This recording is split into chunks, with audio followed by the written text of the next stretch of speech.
Time to welcome in the pair. Once again, Tim, Luke, and Greg Schramm, the appraisal guys, the frickin' frack of Nick and Knack with Appraise This.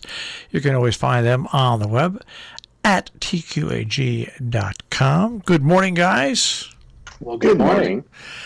In unison, that was the first one of the first time it's ever happened. Well, good morning, and we have a nice, crisp morning here this morning, but nice weather, and things have been calm here for a while. Tim, good to have you back. You were on your way to work the last week when traveling. I was on the road, so in an undisclosed location, doing an appraisal. One thing since over the past month and a half, since I've been looking for news, things to quote about and talk to you about auctions and appraisals, is I've noticed and this is something I never really realized, when you take a look at how many auctions are scheduled throughout this country on a monthly basis. This is an incredible. It's almost like looking at a Major League Baseball schedule. I mean, I can't believe the number of auctions that are out there. And those are the ones that are just being advertised. You just see that are in the larger advertisement. When you go local and you get into into the different regions, you'll see that there's even more smaller auction houses that are just advertising locally. So it's a big business, and people don't realize how big the reach and really the growth that the internet has really added to the number of not only sellers but buyers. I was going to say, this is kind of like bird watchers. Everybody jokes about bird watching. You know how many people bird watch around this country? And it's the same thing now with auctions. I mean, I think people tend to think that maybe 10% of the people go to auctions and they think about like auction houses. But man, there has to be I would figure at least 35 to 40% of the American population are involved in this, because you just wouldn't have this many auctions unless a lot of different people were interested in it. Correct. And I think what it does, it's really just feeding the masses, whatever it is, that it's a commerce, and it's a whole different market. Then you have to research, you have to look for those items that you're interested in, find different auctions or auctioneers that specialize or offer those kind of things. So there's something for everyone when it comes to auction. And now when I see how many auctions are out there, and you don't, and if you're somebody who's not privy to this is why there's so many protections put out by the different organizations that you are associated with, so you don't, people know that it's a real auction. I get mixed in with a lot of this. There's a lot of other auctions that are totally unreliable. Yeah, I was thinking about the previous conversation and how 10 years ago, when we would be talking about this, you would not see very many auctions online because they were just starting to come out, and now it's just exploded. And of course, with all of this explosion, there are those auction houses who, just like any other auction house that is not online, there are those who are better than others, and some who really should not be selling online. But overall, I think that the interest in online auctions has really far outweighed the disinterest and the distrust, because at the very beginning, when we were talking about this, when people were starting to sell art online, everybody said, no, there's no way this is going to happen. And now it's just become mainstream. It's become an everyday occurrence. And now the problem exists that you have to, well, it's not a problem. Let's just say it's a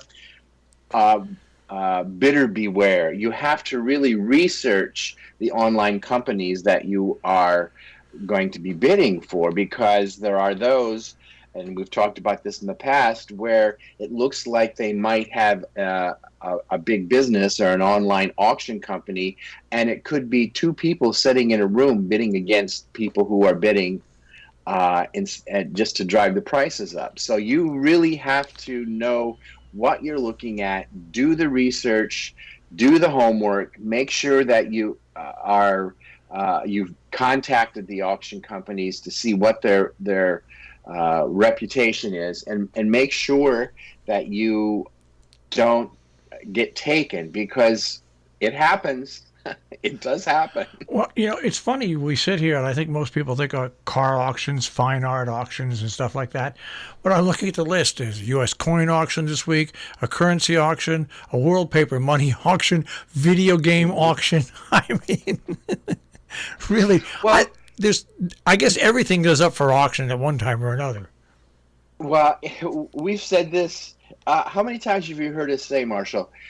It never ceases to amaze us what people will bid on, and that's just it. That's just human nature. People are interested. That's why there are so many. But the thing about the online presence, it just like anything else, cream rises to the top, and auction houses are no different. And those that survive and make it online have an online presence that is indisputable. I mean, everything is very transparent. So those are the things that you have to look for, and more online auctions are becoming they're just becoming so mainstream that people don't even think about it anymore. So I just remember there again, when we first started doing this show, and one of the questions came up, well, how do I know that how do I know what it looks like? How do I know it's not broken? Well, you can now request digital photographs that are three-dimensional, and you can have them go around the entire piece, or you can still do the old-fashioned way and just pick up the phone and call for a condition report. So things have changed so much for the better. And there again, not to be a Debbie Downer here, but even as things change for the better, there are always those that you have to beware of. And that's, I think, becoming more the mantra of online auctions, is just beware, bid with confidence with a company that you have put your trust in. Okay, so now I'll scare people again. The 2000 playoff contenders championship ticket to Tom Brady, a rookie card, sold for $1.59 million. Mm-hmm. We're seeing such an amazing number of items selling for over $1 million in the sports arena. It's even over 50,000, some of these trading cards. And it's, I don't know if it's the pandemic or people just saw an opportunity or said, hey, I'm going to put my money into something and I'm going to collect these cards. But it's really driving the prices up. Well, that went for more even than the Jordan jersey. It's not just sports. It's not just sports. No. Right. I think art is the same way. I mean, maybe, but the pandemic has affected people in a way that they don't realize what they're spending. But I think what I was meaning to say was that I think we're seeing more and more happening in the collectibles in a variety of different areas. Art always has had that, and it continues to grow in different ways. But I think we're seeing other markets experiencing this type of growth that they haven't seen in a while. Well, how about the Saturday Evening Post cover that sold for $4.1 million at Heritage? Right. That's a magazine cover. It's a magazine cover. It's not even an original piece of art. Well, I will say that I do think one of the things that has come out of this pandemic is people who were not aware of auctions to begin with, that have been stuck at home, have decided as they're surfing through their computers, they've run across articles or something that has a live link to an auction house for an upcoming auction, and they click on it, and that's how they get hooked. And it's it's not like it's really not like it used to be, where there was nobody even knew what an online auction was. Now you for the most part, most people understand how online auctions work, and the fact that you can sit at home in your underwear with a cup of coffee and no one can see you, and you can spend millions of dollars, it's just a bonus. Now, what can I say? Let me ask you this, and Tim, and when the auction happens and the people buy the product, do people on the phone that are accepting auctions get a percentage of it, or are people the only one, or are they just paid an annual pay? Who makes money off of in a commission in an auction, and who just gets paid a regular salary in an auction house? Does the auction house the one they make all the money, and then they just pay their employees?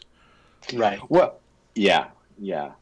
So the way the structure works is, something sells for $1 million, round number, and the auction house, the hammer price is $1 million. Well, the auction company also has a buyer's premium that goes onto that, and then the seller pays a premium as well.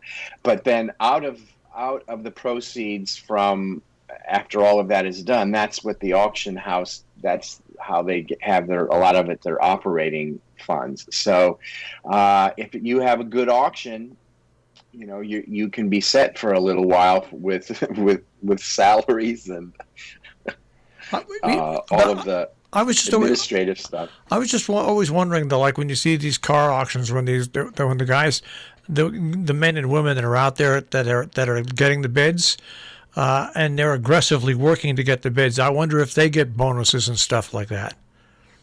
Well, that's a different thing, because the ringmen, they have I think it's a different setup, but okay. They're very similar to, just like auctioneers, individuals. Like when I was auctioneering as a contract auctioneer for Julian's, I had a flat fee. That was it. It wasn't a percentage, because then you could be accused of running bids up just in order to make more money for yourself and not the auction house. So it's there's a lot that goes on behind the scenes. This is where there's a fine line, because we'll take Christie's and Sotheby's, the two juggernauts in this industry that people recognize. You'd think, okay, well, not only are they selling it, but they're providing the auctioneer. So what's to say that the auctioneer isn't raising, bidding things up because they're getting a portion of it? Well, they don't. The auctioneer who works for them, it's a separate entity, and they have a salary just like any other employee. So that's the one thing. So, and the other thing is, when you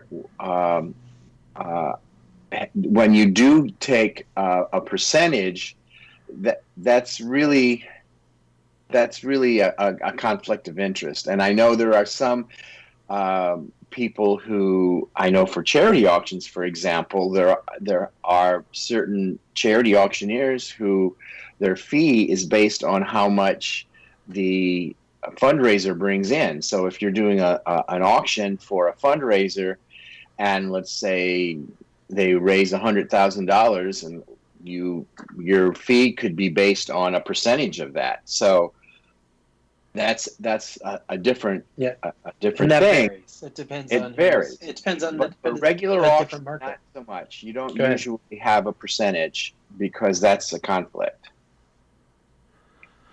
Well, there's just so much behind it that I think people don't realize. I just can't imagine how much money change hands.